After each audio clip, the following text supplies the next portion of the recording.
Hi, everyone. Welcome to an extra talk. We have Stephen McInerney. Did I catch that correctly now? You did, mate. It Perfect. took me a few tries, but now I have it. So, Stephen, thank you for being on the show. We asked you if you can come over, just talk a little bit about our Wonder Kid signing. Can I say that? We'll see. Of Manchester City, Carlos Forbes Borges. We have a couple of questions to you and also for our fans, because we don't know much about him. And it was quite a surprise also how everything went down. Hijacking it from West Ham United, of course, as well. Paying a hefty fee for a player, a talent. So we want to know, did we do the right thing? So we're asking your opinion, of course, as you follow Manchester City for a long time. You also do a lot of contents also for our viewers. So if they want to know more about you, we'll put your links and everything in the description below. You have a nice channel called Esteemed Company. Stephen, welcome. Thank you, mate. It's good to be here. Good to be chatting football. Yes, thank you again for taking the invite. Okay, so let's start just quickly. How you became a Manchester City fan? This is like a question we always ask our new guests. All my life. It's just all my life. I'm a lifelong Man City fan. I'm from Manchester. Just all my life, basically. I've been watching City since my first game was in 1994, so I'm 37 years old. So I know there's probably a perception around a lot of Europe that all City fans, we're all new, but some of us have been there for a long time as well, So I was watching us when we were relegated and all that and stuff and down in the third tier of English football. And I've been watching us for a long time, so I've been watching us for 30-odd years now, and things have changed, but I like it. Like I wouldn't change City's history for a second. Like I do believe that when you've been really, really, really low, when you get really high, all of a sudden it is sweeter. I honestly believe that. Like I feel like all the misery that I suffered as a City fan at the hands of Man United when we were getting beat all the time as a kid, it made it more sweeter when we beat them, and when we got up there. So yeah, lifelong City fan, mate, all my life, and I don't know anything different other than supporting City. They're a part of me. The reason you're here basically is to talk about Carlos Borges, or Forbes, as he wants us to call him. What do you know about him, and what can you tell us about him, and how is he perceived from the fans, like from you or other fans? I know it's a difficult question, just to put it in perspective, because he didn't play in the first team, if I recall correctly, but he played in the under-21s last season.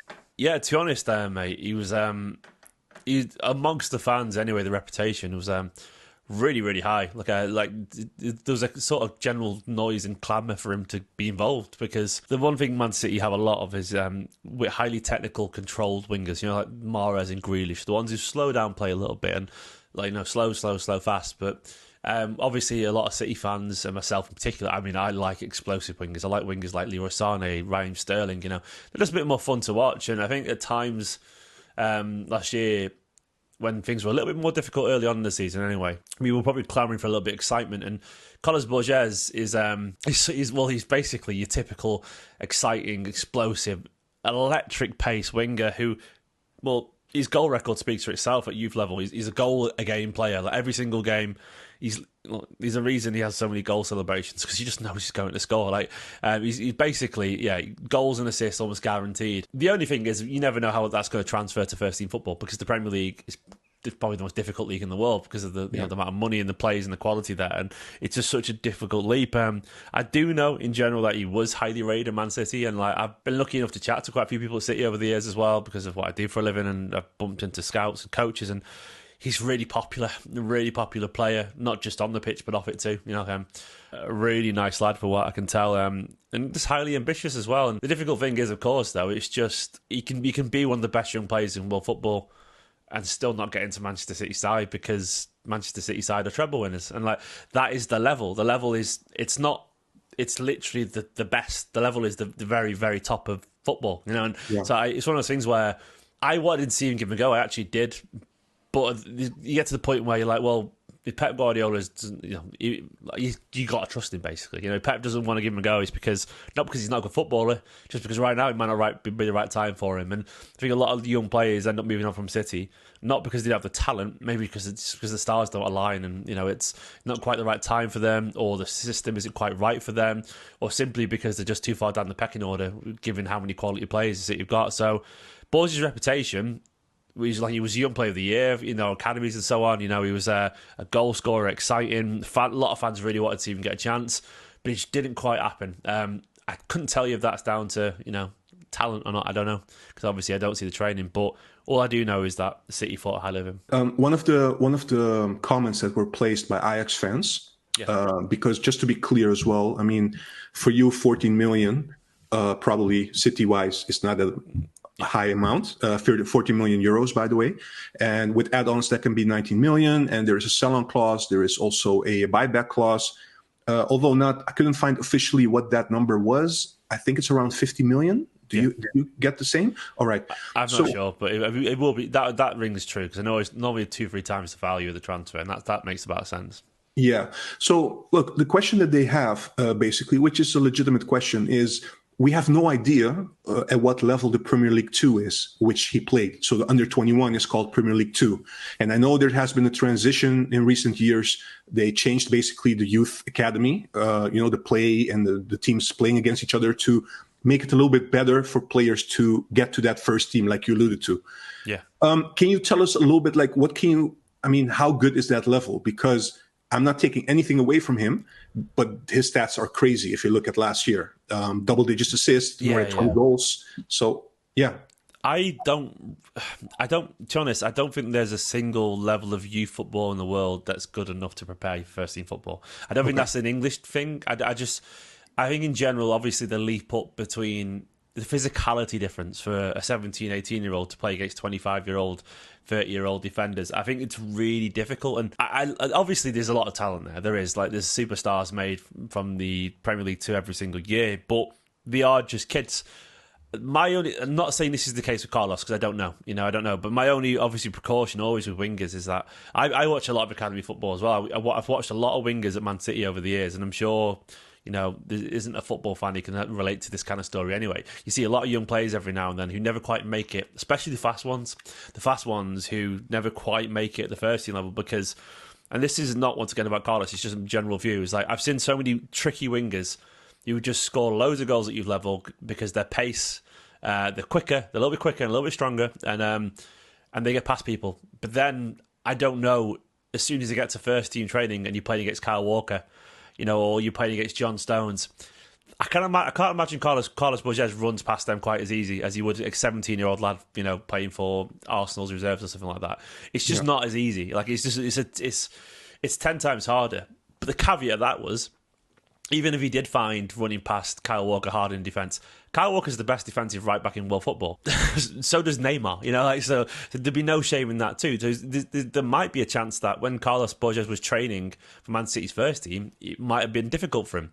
But then ask Vinicius Jr., if it's difficult to play against Kyle Walker, and he'd have the same answer. So it could be that actually he might not have stood out in training. This is just a guess. But it doesn't mean he's not going to go somewhere else, and play for Ajax or play for West Ham or whatever and be absolutely brilliant. It's just I don't really always think that youth football is a good enough finishing school for a lot of young players to become. And I think this is an issue everywhere.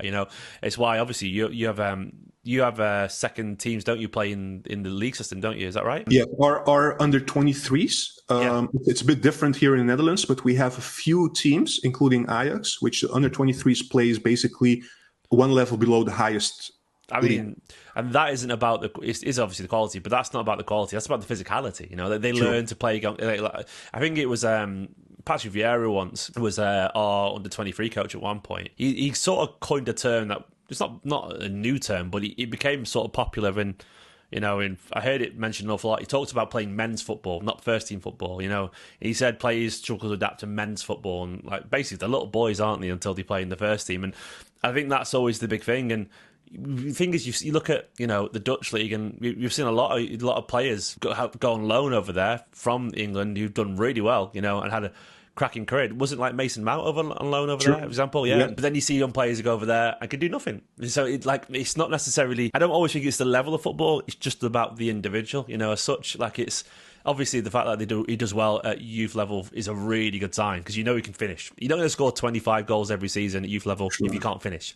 That's the thing. That's the thing, exactly. So it wasn't only because I was looking back past that last season, and he was like every season one of the best players in scoring goals, giving assists. So the thing is, the only issue is with these stats, like, he obviously can finish, but we know how many players. These are the warnings. We know how many players can suddenly lose their confidence if they're not getting past the man that they used to, because they're a little bit not strong. They're not as strong as they used to be. For example, his head could drop a little bit, but he might not. So he's a confident lad. I do actually know people who know him. Like I've chatted to youth coaches and so on, and he's such an exuberant and confident and likable person. So that's always a good sign. He's going to work really hard. He's got a lot of personality. He's a really funny lad apparently, but he's very likable at the same time. So I feel like his general natural confidence and his work rate, because look, you don't get to Manchester City's level, even a youth team, without being a hard-working, talented player, And I think that'll hold him in good stead. And I think we'll chat. I'm not sure if we'll chat about general fitting in at Ajax later or not, but I feel like Dutch football, I'll only touch on it broadly, I think it could be really good for him. And my perception might be wrong, by the way, but I think it could be good for him. Yeah, that would be my question, because as we know, he was supposed to sign with West Ham, and then the news came that Ajax basically hijacked that deal. Yeah. And I think the offer was a bit better as well. The story was a bit better as well. Ajax is known as a club that does a lot for youth as well in terms of development. So that's also the interview when he spoke about his choice. That's what came across. Yeah. But my question to you is, do you think he made, considering everything that you said, that's that jump to the first team in the Premier League, do you think it's even more sensible for him to go to Ajax? I would choose it if I was him. Absolutely, 1,000,000,000%. I actually, look, when he signed as well, I tweeted out how exciting it must be to play for them. No one could deny. I've been pronouncing it wrong. Sorry, over in England everyone pronounces it Ajax, but is it Ajax? So I don't know. No, it's Ajax. It's Ajax. Oh, it's Ajax. Yeah, okay. Yeah. But basically, the reputation Ajax around the world, it precedes them. It's they are seen as a phenomenal club, and look, even if I was a footballer, I'd love to put on that shirt because it's an iconic shirt, and I think the schooling that they get, obviously the education they get as footballers, it's just, well, put it this way, my team would not be as good if they would now without Ajax. It's as simple as that. Cruyff, Guardiola, and he kind of moves around world football, and I honestly think, my perception, and you can correct me if I'm wrong, mate, but my perception of Dutch football is, I've seen a bit of it. Defensively, sometimes it can be a little bit open, but there's a lot of attackers. The attackers thrive, and you see a lot of flamboyant, aggressive, dribbling players who love to become superstars and show off. But it always looks a little bit more open and maybe not quite as pragmatic as, say, the Premier League can be at times. But that makes for entertaining football, and it also makes for a really good sort of finishing school for young players, because it maybe is a bit more forgiving, and it's why you see so many young wingers as well do so well over in the Netherlands. And I think it could be really good for him, because that's my perception of Dutch football in general. I'm not sure if it's true to this day, but it has been that it's a little bit more open and a little bit more. Yeah. Is that a fair perception? Absolutely. The difference between the Eredivisie, as we call it, and the Premier League is immense. And the thing is also, in the Premier League, you have a lot of, like you said, teams adopting different tactics. In the Eredivisie, more or less, it's all the same. More or less all the same, like 90%, because we all want to have the ball. We all think in possession. Yeah. We all want to play nice football, just to make it clear. So everybody is actually schooled in the Eredivisie to play a certain way. Now, that might be a positive, but sometimes it's also a negative, especially when we go in Europe and we play Champions League or these kind of things. Other teams, they're different. Wily and cynical. Exactly. Yeah, that's the thing is, but the good thing is the principles between City's academy and Ajax's are probably very similar. So there's very little doubt that Carlos will understand. He'll understand your style of football. Of course he will, because he's been schooled in it for years anyway. The possession principles and the positional principles, they'll be very similar, if not exactly the same, obviously, because every team's a bit different. But he'll get it. He can play in a possession-heavy system.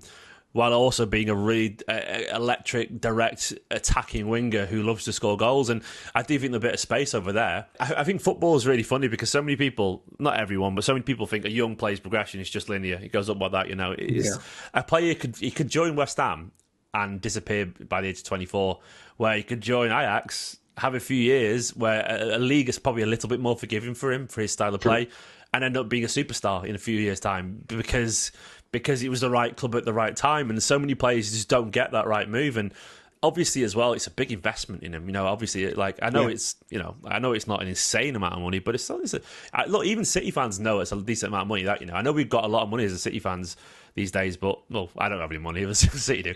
But I know the club do, but people are turning their heads at 15 million quid coming in for an academy player. That's a lot of money. A candy costs that. And a candy's a treble winner, so it's like, it's a bargain, obviously, for Ganji, but it's a decent investment. So obviously you're going to play him because you've invested a little bit of money in. And that's the flip side of the coin. That's the positive thing about it. But just a quick question, my final question about this. So it's very nice that you started about that. So not like from Ajax perspective, it's clear. It's a lot of money, especially for an academy. Let me call it an academy player. I want to ask you, because a lot of people were saying also on Twitter, this is typical how City does business. When they sell their youth players, they always try to have a buyback clause and sell-on clause and these kind of things. Is that true? Is there truth to this?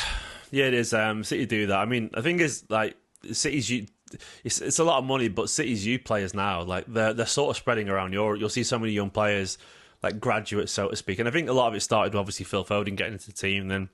And Sancho obviously did really well over Dortmund before he signed for United, and there's still a player there. United have kind of messed him up a little bit, but he's such an immensely talented footballer. He's seen like Brahim Diaz as well at one point. He's obviously at Real Madrid now via AC Milan. But there's players everywhere, like Bino Gittins over at Jamie Bino Gittins at Dortmund as well, and there's basically young players that are winning, and like Romeo Lavia. Well, obviously he came via Anderlecht, but he was at City at 15 years old, and Southampton got him for 10 million, and now he's going to Chelsea or Liverpool, someone for 50 odd million. So I think there's a perception that City's young players, especially the ones that Guardiola's sort of had involvement with, they come with a sort of stamp of approval, which you'll be familiar with because it's been very similar for Ajax over the years, and it's because City's academy's got so good these days that they pretty much win at youth level.